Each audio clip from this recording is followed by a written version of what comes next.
Salut à toutes et à tous, c'est Felkin. Nouveau studio. Pas fini, je vous en ferai une vidéo dédiée lorsqu'il sera fini en mode bien beau gosse. Là, il manque du traitement acoustique, un peu d'ameublement, des LED au plafond. Pour ça qu'il y a des câbles dégueulasses qui traînent au fond là. Le chantier a pris un peu de retard. Mais là, je voulais vous faire une vidéo pour vous parler d'autre chose. Mais fait le couille après.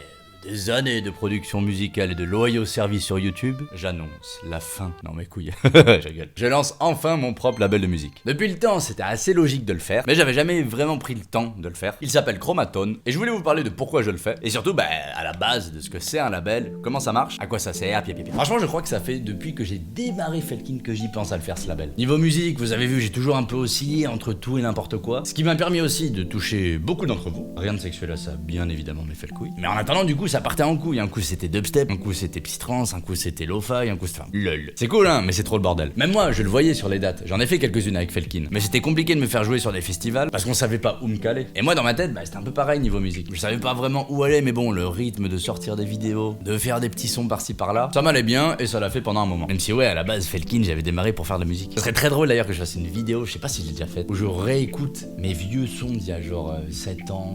10 ans peut-être. Je sais pas depuis combien de temps j'ai démarré. Ça commence à faire. Hein. Après il y a eu le Covid, j'ai eu l'occasion de faire Boris et Maurice. Et là maintenant, FLKN, mon projet techno. Et depuis FLKN, en vrai niveau musique, je me régale un truc de ouf. La mode techno actuelle, c'est un bon équilibre. Tu peux faire des sons en utilisant des influences vénères, genre dubstep, drum and bass, psytrance, hardcore. Au final, tout ce que je kiffe. Et mélanger ça sur des sons avec des progressions un peu plus lentes, typé techno. En vrai, j'ai jamais autant kiffé prod et j'ai jamais été aussi productif d'ailleurs. Lors de mes sets, je kiffe jouer mes tracks. Tout est cool, mais figurez-vous que j'ai du mal un peu à jouer les morceaux des autres parce que je trouve qu'il manque toujours un petit quelque chose. Soit c'est trop soft, soit c'est trop vénère au contraire, soit trop mélodique, soit pas assez. Je m'auto-casse les couilles à penser ça. Et c'est là où ça a commencé à me chauffer cette histoire de label. Cette histoire de label en me disant tiens, pourquoi pas rassembler des mecs qui ont envie de choper les mêmes sonorités que moi, selon ce que j'aime à cette période-là parce qu'à tout moment ça aura changé d'ici un an, ou rassembler des mecs qui produisent déjà des sons dans cette vibe et qui méritent d'être mis en avant. Et vous me demanderez peut-être mais fait le couille à la base. C'est quoi un label? C'est un lien, on va dire, entre l'artiste, le distributeur et les plateformes de stream. L'intérêt, c'est qu'un label, ça peut avoir un nom, une notoriété de qualité musicale, être catalogué comme faisant de tel ou tel type de musique, avoir une façon spécifique de faire des visuels, etc. Ça a une identité visuelle et sonore. L'artiste crée une musique, le label signe la track, met un tampon dessus en mode on valide ça, on met ce morceau en avant, on s'associe à l'image de ce type, et inversement. Et le label envoie la track au distributeur qui lui ensuite envoie la track à Spotify, etc. Vous êtes obligé de passer par un distributeur, une structure qui met vos morceaux en ligne sur ces plateformes, en gros résumé. Et le label, il va prendre une commission sur les streams pour payer les employés, la com, les sponsors pour mettre en avant les sorties, choper des sous pour organiser des soirées de label. Et ça aussi entre 30 et 60% de commission pour le label lorsqu'on est sur un label indépendant. Et ça peut aller encore plus haut chez les majors, donc les gros labels type Universal et tout ça. Le pourcentage dépend en gros à quel point le label est avare,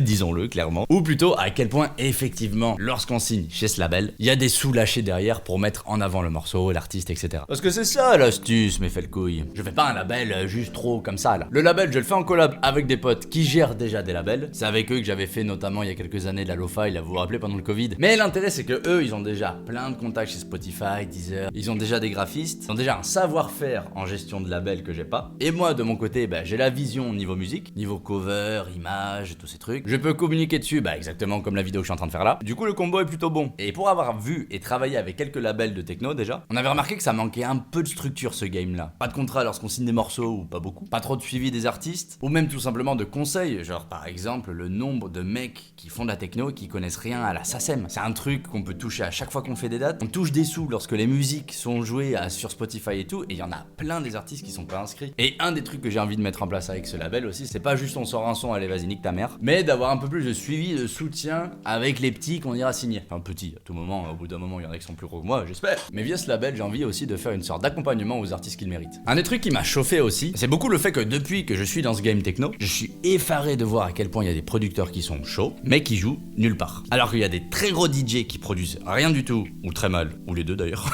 mais qui tournent partout dans le monde. Et via ce label, j'ai aussi potentiellement envie d'accompagner ces artistes en termes d'image, les aider à se développer, à les faire connaître parce que très souvent ces types, le souci c'est pas qu'ils sont mauvais en musique, c'est qu'ils sont juste nuls en com.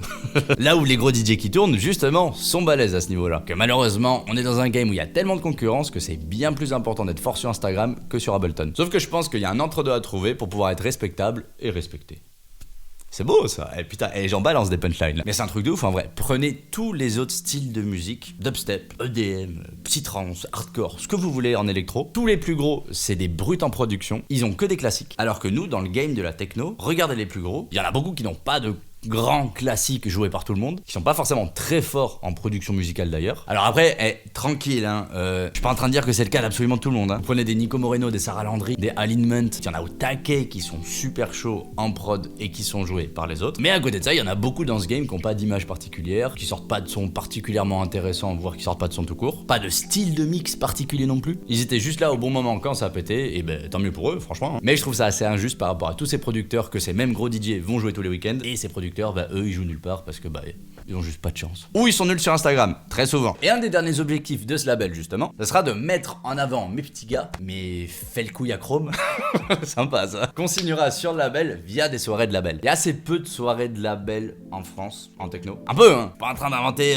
l'eau chaude, mais il y en a pas des masses. Et j'ai bien envie d'en mettre en place un peu partout en France, voire en Europe à force, pour faire connaître ces producteurs qui méritent d'être reconnus et accompagnés. Alors l'avantage de la France, c'est que autant on n'est pas ouf pour les énormes événements musicaux, en revanche c'est assez vite fait de faire des petites moyennes soirées un peu partout et me faire une tournée chromatone un peu partout en France, ça me chaufferait bien. On est déjà en train de planifier des petites dates pour l'année prochaine d'ailleurs là.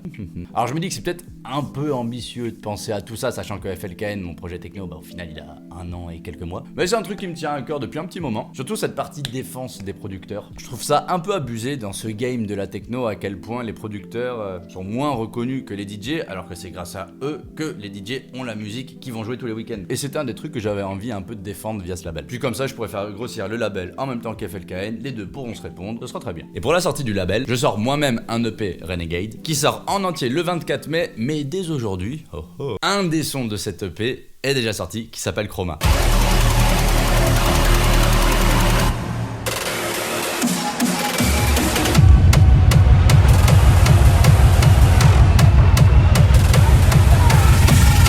Et en mode classique, je voulais un peu vous présenter brièvement comment je l'ai fait. Et hop, voilà. Pour démarrer mon morceau, Chroma, je voulais quelque chose de fort. Une track jouable en intro de set, avec un gros thème épique, une ambiance méchante de démarrage, et un gros drop pour calmer tout le monde. En gros résumé. Pour l'anecdote d'ailleurs, la track, je l'ai démarrée dans le train pour une date. Et je l'ai fini juste avant d'aller mixer à l'hôtel, c'était une date à Brest. D'ailleurs, le nom du projet s'appelle Brest. Je l'ai pas touché. C'était il y a quelques mois, je crois. J'avais un petit coup dans le nez, on sortait du resto, j'étais un peu chaud. Je me suis dit, vas-y, tu sais quoi, j'ai démarré ce truc juste avant d'arriver.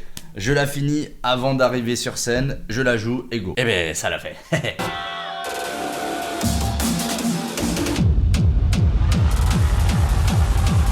Et la track pour le coup je l'ai fait dans l'ordre vraiment chronologique. Je voulais une track avec des sonorités un peu métalliques dubstep sans pour autant faire dubstep. Avec des sons que j'ai fabriqués genre ça.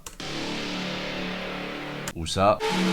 Ça c'est juste le démarrage de la track. Un peu long pour qu'il soit facilement mixable avec le morceau juste avant. Ça déroule, puis on arrive au break qui sert d'intro.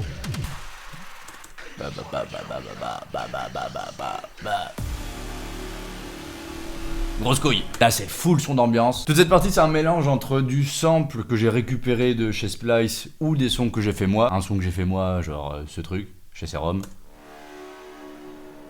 Mais aussi du coup bah des sons déjà faits où je me suis pas trop embêté, genre cette basse que j'ai récupérée.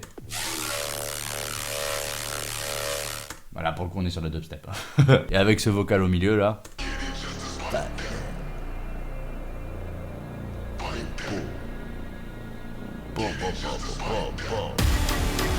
Puis on arrivait sur le gros synthé épique.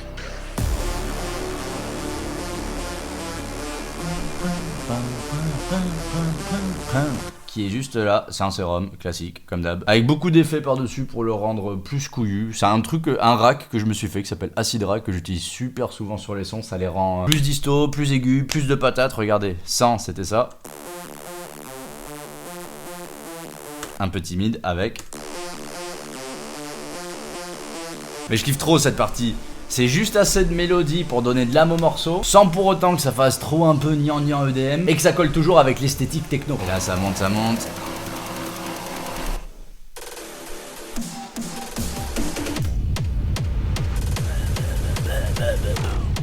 Tout méchant, tout simple. Le lead c'est ce sample. Avec toujours ce fameux Acid Rack. Ouais, 100 quand même, hein. Avec... Ouais, ça donne un peu de patate, hein. Ça, c'était un sample déjà fait de Splice, pareil, que j'ai redécoupé, que j'ai réutilisé un peu à ma sauce. Et l'astuce, c'est de mettre des reverbs inversés. Genre, c'est le même son, écoutez.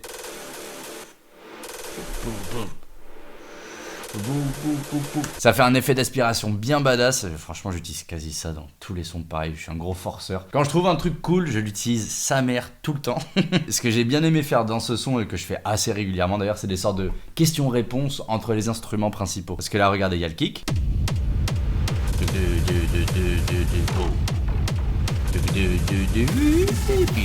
Et ça, tous ces sons.